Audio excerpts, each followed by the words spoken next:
One thing that keeps me puzzled, despite having studied finance and economics at the world's best universities, the following question remains unanswered. Why is it that 5,000 units of our currency is worth 1 unit of your currency, where we are the ones with the actual gold reserves? It's quite evident that the aid is in fact not coming from the West to Africa, but from Africa to the Western world. The Western world depends on Africa in every possible way, since alternative resources are scarce out here. So how does the West ensure that the free aid keeps coming?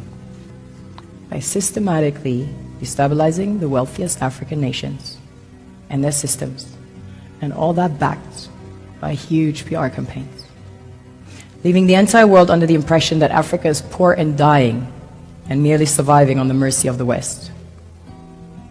Well done, Oxfam, UNICEF, Red Cross, Life Aid, and all the other organizations that continuously run multi-million-dollar advertisement campaigns depicting charity porn to sustain that image of Africa globally.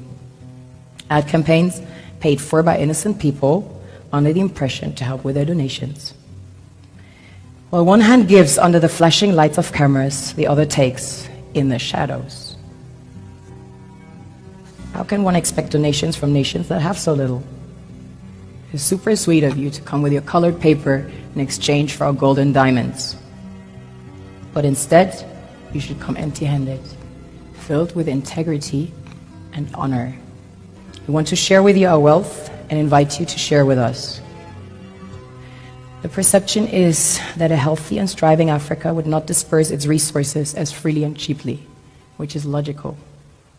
Last year, the IMF reports that 6 out of 10 of the world's fastest growing economies are in Africa, measured by their GDP growth.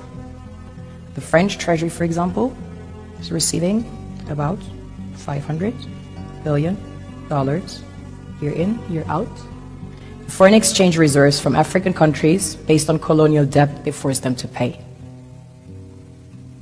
Former French President Jacques Chirac stated in an interview recently that we have to be honest and acknowledge that a big part of the money in our banks comes precisely from the exploitation of the African continent. In 2008, he stated that without Africa, France will slide down in the rank of a third world power. Have you ever wondered how things work in nature